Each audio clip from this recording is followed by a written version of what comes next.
Hey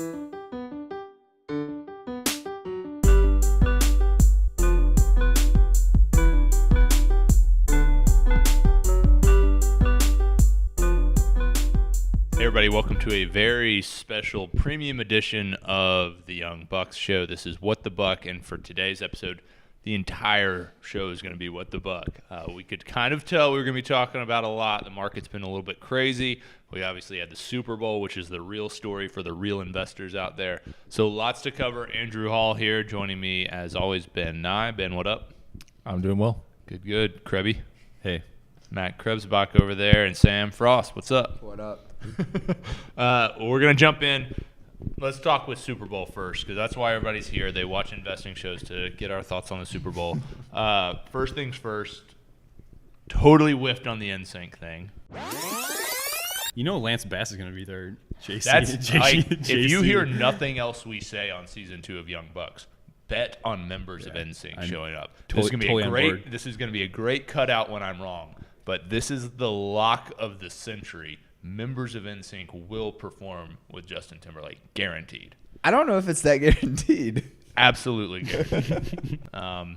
I just want to clarify that you guys whiffed on the NSYNC You thing. also whiffed. You said, I don't know that it's a done deal, but you said, yeah, I think they will. I didn't come back and say yeah. I said I don't think it's a done deal. We'll go to the record on that. Ben is claiming victory on the national anthem because Pink sang for less than 2 minutes. They paid out. But the actual national anthem was more than 2 minutes. I just wanted that to be stated. I think it's a push, but I think more so Ben loses. No, Vegas paid out for it.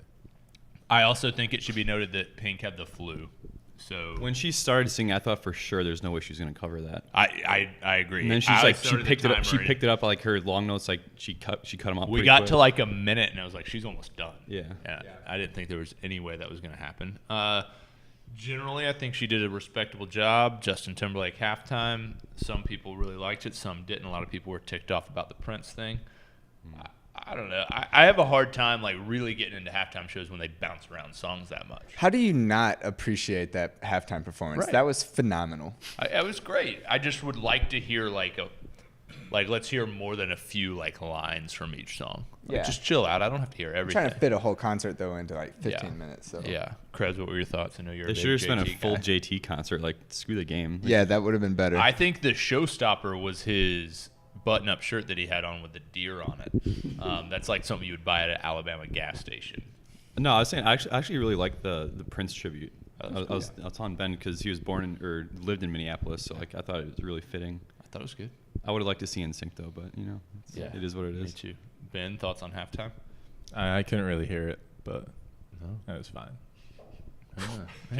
He did go to a Washington game one time, so that would explain that. Loudest stadium in the history of the world.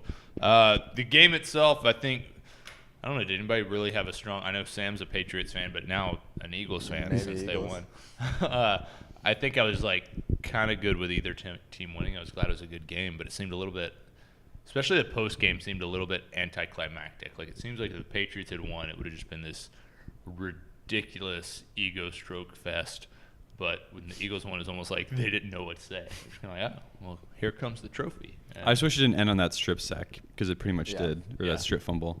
I was just kind of uneventful. I was shocked because it felt like the Eagles dominated that game from start to finish. Mm-hmm. Like I really didn't expect that to happen, and then when it did, it was I had the same thought that everyone else did, is that you can't count Brady out, and then all of a sudden you got this strip sack, and it's like. I mean, Brady set the record for passing yards in a loss in a Super Bowl. Wow. Also the record for passing yards in a Super Bowl.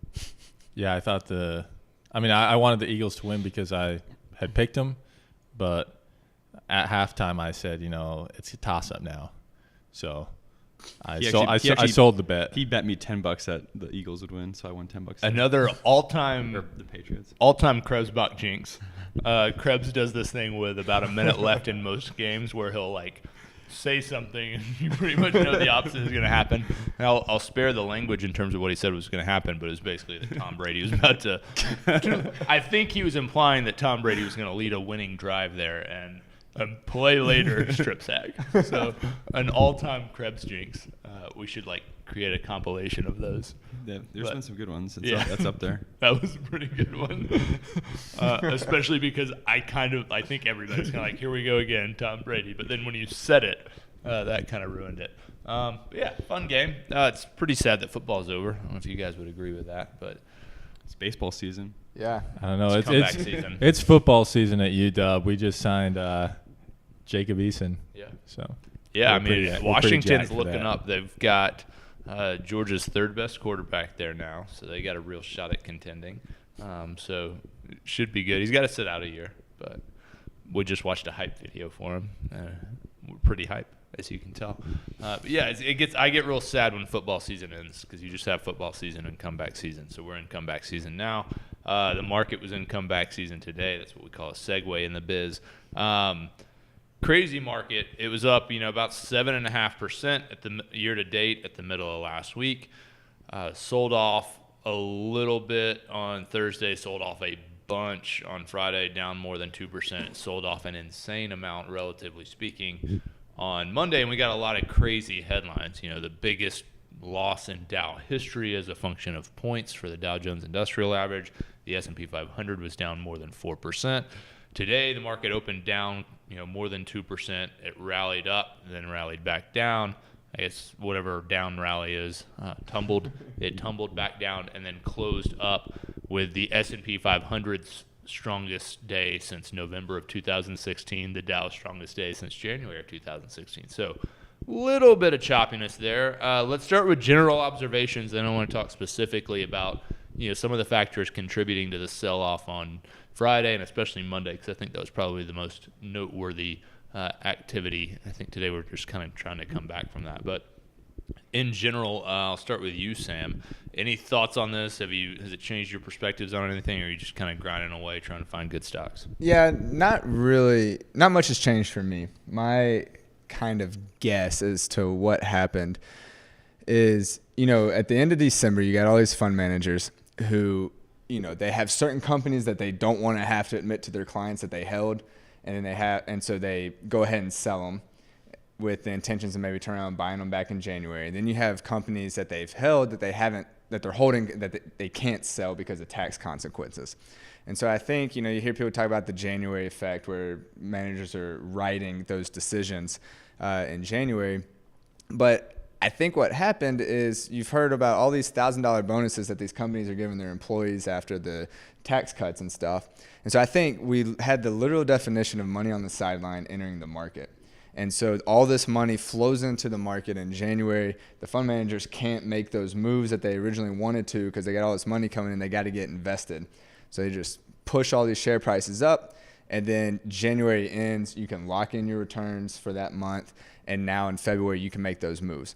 So I think that, played some of it. The other part is that I think all the headlines are talking about wages rising on the jobs report, and that indicates that inflation's going to rise and rates are going to rise. And you compound that on top of Google and Apple reporting earnings. They both go down 4% on that day.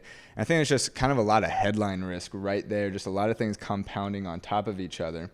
And then you got the rest of the world catching up from Friday selling on Monday morning.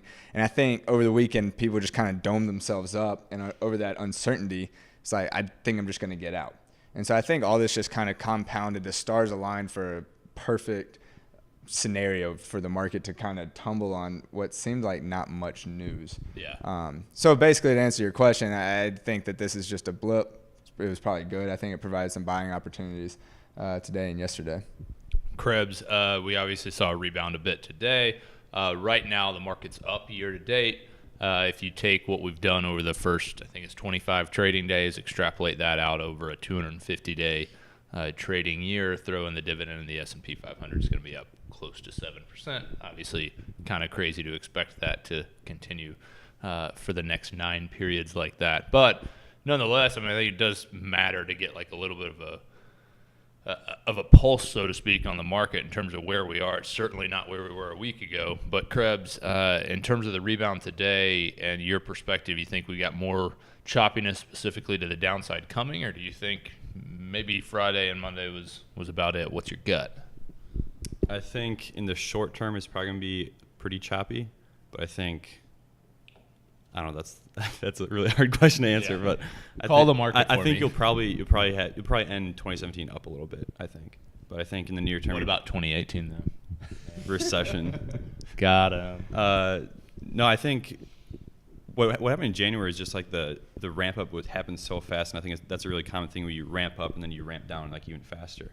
It was what we saw, but I mean, usually that happens over a span of like a couple months, not like 1 month or 2 or 3 weeks, whatever it was. 2 days. Because I think when we did this last week, I was thinking, I think we all are thinking it's probably gonna melt up for like another couple weeks, months, whatever. But yeah, just kind of snap back even faster. I wasn't expecting that. Yeah, Ben, you did a presentation today, and we talked about just kind of different causes for it. And so I want to start with you on some of these. Talk to everybody kind of about the technical aspect, because one thing when we look at this, and we look at general reasons to expect a market pullback, and not necessarily even a recession, but just the stock market coming back, we tend to look for things like bad earnings and just everybody turning in bad numbers on a quarterly basis, or you look for economic contraction, things like that. We didn't see much fundamental changing. Sam mentioned a bunch of just kind of this amalgamation of negative news, whether it's Wells Fargo and what they got hit with, and we'll hit on that in a minute, or whatever. But you also had kind of a technical component, which some almost algorithmic trading really seemed to hurt folks. Talk about that and kind of explain that a little bit. Yeah, so when we talk about algorithms, we can talk about machines and just automated orders and how they run the markets. But there are also human algorithms, which is, okay, let's say you breach a investment policy statement, which forces you then to sell stock. Even if you don't want to sell the stocks, you have to, because that's what your investment policy is. So to make that simple, so let's say that after a certain threshold of loss, as an investment manager, this investment manager has promised his clients that he will sell. And so when the market goes down a little bit, it's probably okay. It's a run-of-the-mill scenario. But when the market starts to really accelerate those losses, that's when you have the 2% corrections, and that is when this investment manager would have to be forced to sell stock. And that's a bit what we kind of saw over the last couple of days, is that you really see this selling pressure accelerate as these thresholds are breached. Now, you can get a lot more technical than that. We can talk about commodity trade advisors. We can talk about risk parity strategies, hedged vol strategies, VIX strategies, selling volatility strategies. But that's basically the crux of the matter, is that people are forced to sell because they have made a promise either through a contractual obligation to a counterparty or a contractual obligation to a client. And that's why you get this forced selling pressure. And that's why after the market closed yesterday, we actually extended those losses, because market closed and people still had to get out of positions even at rock bottom prices. Yeah, you have that forced selling, and I think it is compounded somewhat by, I don't want to call it dumb money, but the money that maybe is not the smart, disciplined money. I mean, I think Sam's right. I do think we've touched on this in a couple different presentations. We had a high level of kind of retail involvement in the markets in terms of trading volume, which is kind of Joe Schmo logging into an E-Trade or a TD Ameritrade account or whatever it may be and making trades at his own discretion. I think some of that does have to do with bonuses or whatever else is coming. Maybe it's just regular year-end stuff. Maybe it's a cash bonus program that's part of the tax incentive, whatever it may be. But I also think you kind of get these things compounding. So you have people that are forced to sell. I also think people that maybe aren't as experienced in the market see this going down and jumped out. Maybe they'd only had money at work for a couple weeks or a month, but they see this happening and they jump ship. And that's not a huge deal. The guy that owns 10 shares of Apple doesn't move the market by any means. But when a bunch of people think that way and start getting out of ETFs, even some products like that and things that we might even own, in client portfolios here at Narwhal, people start getting out and all of a sudden ETFs have to liquidate, kind of and impact that. Sorry, I was gonna say one of the funniest things to me was that the media, all the headlines were that wages rise and spark inflation scares, that inflation's going to pick up higher than expected.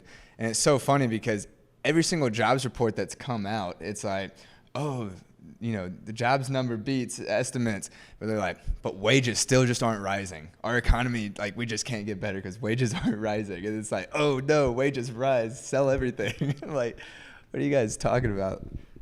So Ben, yeah, that's another point that we kind of looked at is the impact of inflation. And we've looked at, if you look at our macro webinar, it's on the YouTube channel, youtube.com/Tusk Media LLC, the one we did for kind of the beginning of this year.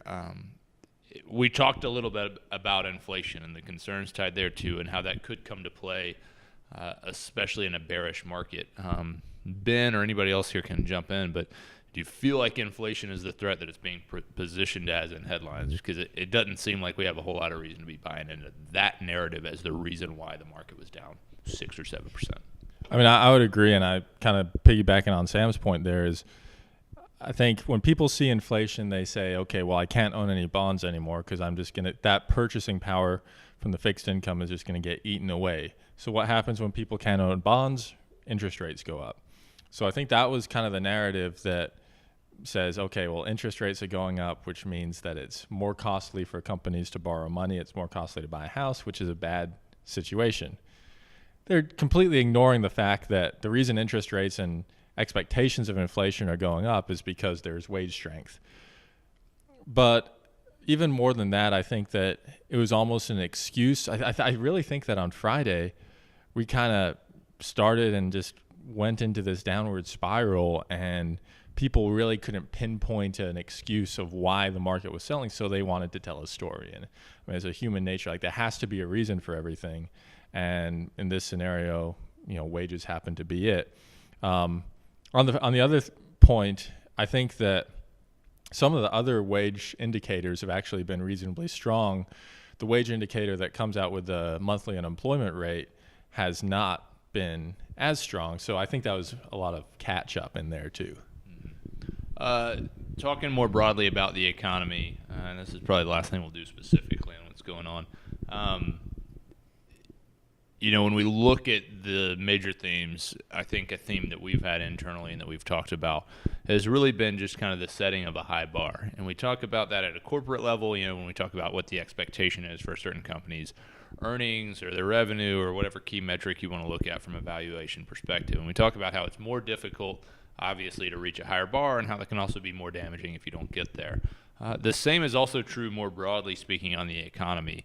And there are concerns about decelerating growth. In other words, the economy in the U.S. is still growing, but not growing at a rate that is as fast as maybe some people would like. Krebs, I want to go to you a little bit on this one, just calling you out right here. What is the likelihood that you see that coming into play before something like slowed earnings? Because it seems like in terms of the market itself, we haven't seen a big change in earnings other than, most companies are meeting or beating expectations. A lot of them are raising guidance. Seems like we might see a trickle down through earnings calls even before we see real economic slowdowns. What are your thoughts on that? The question's proposed, do I think it's going to slow down faster in earnings or the GDP? Yeah, will we see it first on a GDP level or broader economic data, or will we see it more on a company-by-company basis? I'm going to say the broader economic data, because if you see it first there, I mean, like with all this tax bill and all the capex, like that's where it's going to play out through in the GDP. Mm-hmm. And then it's going to flow through to the company earnings, I think. Yeah, is that a bad reason? No, I mean, I would agree with that. And it always seems like companies it always seems like companies are kind of late to the party. It seems like they should know more than regular economists or market participants, but so often, and I mean, you can see that. I mean, we all have higher expectations for Tusk Media than perhaps our audience does, or the outsiders. That's think. not true. I'll use an example here. This is kind of out of left field, but Acuity Brands, the lighting company, you guys know about it, but the viewers probably don't. But it's like a classic thing in this last quarter. They're saying, we look at all these like indexes, like the Dodge and Cox Industrial Index, and like they're all great, which should be great for their commercial industrial lighting, but like they're not. They're flat to down year over year. Like how's that work? When the market has said it's good, but they're not. Like it doesn't match up. And they want to believe that it's going to be good, so they will tell a story. They're literally that's saying based like, on that. this makes no sense to us. Like we have no explanation why this is matching up. Like our numbers aren't matching up with like what the economy's doing. My concern is that, all these companies are coming out reporting earnings for the fourth quarter, and a lot of them are talking about how they're going to put that money to work. A lot of them are increasing share buybacks, a lot of them are increasing dividends, a lot of them are talking about investing it back into projects. And so if you're investing back into project, if you just use that money that you saved from the tax reform, like EPS shouldn't change. But if you have to pull a little extra cash, then EPS should drop. And so I almost, in my mind, what I could see happening is you have these companies invest in projects, earnings drop just because it's like, hey, we're investing back into the company. We're doing the Amazon model. We're not worried about EPS. We're worried about investing back into the company. And so you could see EPS fall depending on how long it takes these projects to pick up and start producing. You could see what I would think earnings per share almost simultaneously. Earnings per share is dropping while GDP is dropping, while these projects are just trying to pick up and kick into gear. And then you could see this accelerated growth out of that. And my biggest concern is how the market views that. Are we able to look through that and say, okay, like this year we might have a stagnant year, from an economic perspective or from a GDP perspective or EPS perspective, but next year we're going to make up for what we lost this year by pouring that money back into investments this year. And how long does that process take? Right. Because, maybe it could take a year, but maybe it's a 3 or 4 year process before you start to see returns, which is still, that's fine. You're managing a business. You got to look at years in advance and make wise investments today. But I kind of agree with you. I think that companies have basically been handed a get out of jail free card this year. So, if you look at really any number of companies, but Altria, for example, springs to mind. The vast majority of their expected earnings growth is coming from the tax cut. And one of the big questions is, well, why aren't you seeing higher earnings growth? Because you have the tax cut and you should be getting earnings growth no matter what. And then they say, well, we're investing back into the business and we're paying these bonuses and things like that. But I think it's a great excuse for these companies to invest back into the business because they're still able to get earnings growth even while they're doing that.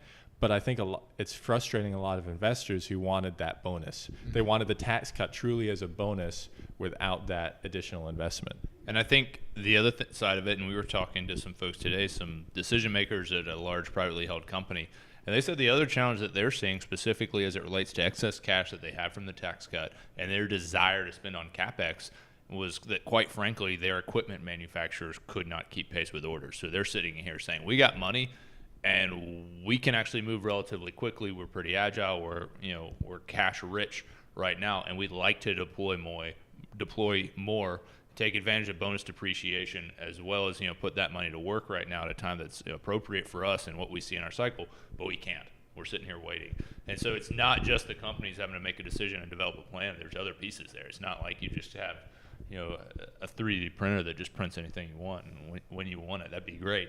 But I think that's a big challenge too, and I think this is a longer term thing. It's a trickle through effect, I think, is the best way to view what's going to happen with this tax cut, and that's not a bad thing. Nobody's saying it's bad to have extra cash.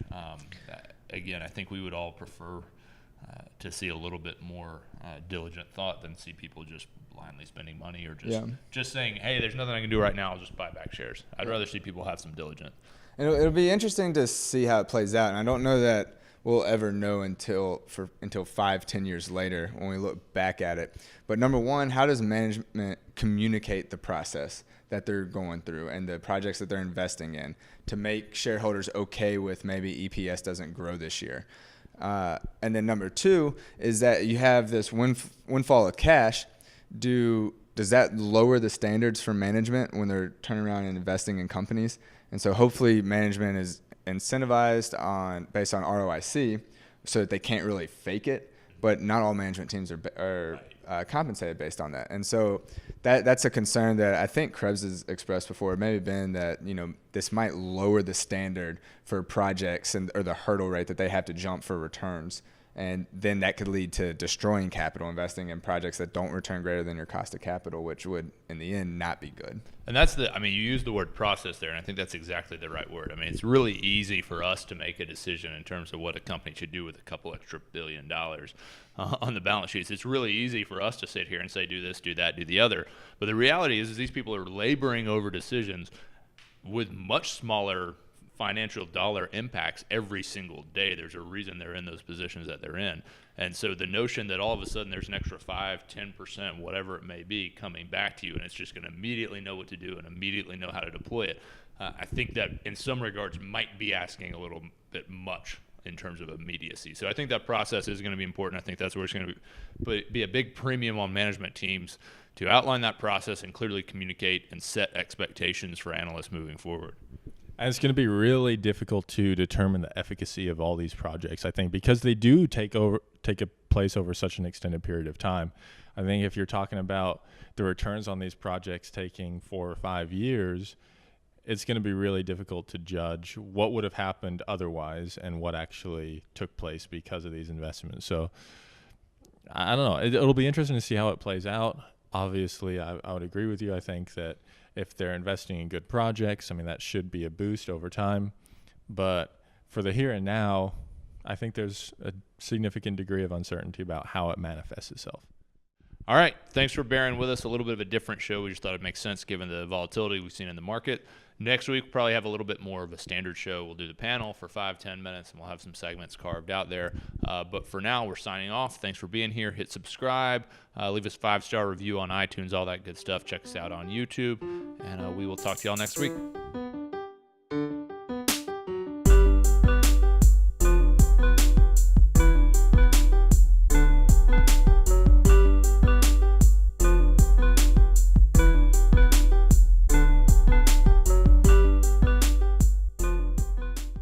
Tusk Media is a subsidiary of Narwhal Capital Management. Ratings and reviews of Tusk Media content are not to be construed as endorsements of opinions, analysis, or services offered by Tusk or its parent company. The opinions and predictions shared here are professional beliefs at the time of publication. We are not under duress from any of the corporate entities mentioned. This is not a solicitation to take any particular action. Although we are investment advisors, this information should not be considered investment, legal, or tax advice. We strive to be as impartial, insightful, and accurate as possible. We base our opinions, analysis, and calculations on information we believe to be reliable, but we cannot guarantee its accuracy. We can, however, guarantee that our opinions will sometimes be flat out wrong due to a variety of factors. Employees and clients of Narwhal Capital Management may or may not hold positions in the securities detailed and may or may not hold these positions in the future. A full list of all securities purchased, sold, or held during the 12 months preceding the date of this publication can be provided upon request. Unless otherwise noted, all data accessed via MarketWatch or the Bloomberg terminal. Past performance does not guarantee future results. A copy of Narwhal's Form ADV is available at the SEC's website, www.advisorinfo.sec.gov, or from Narwhal upon written request.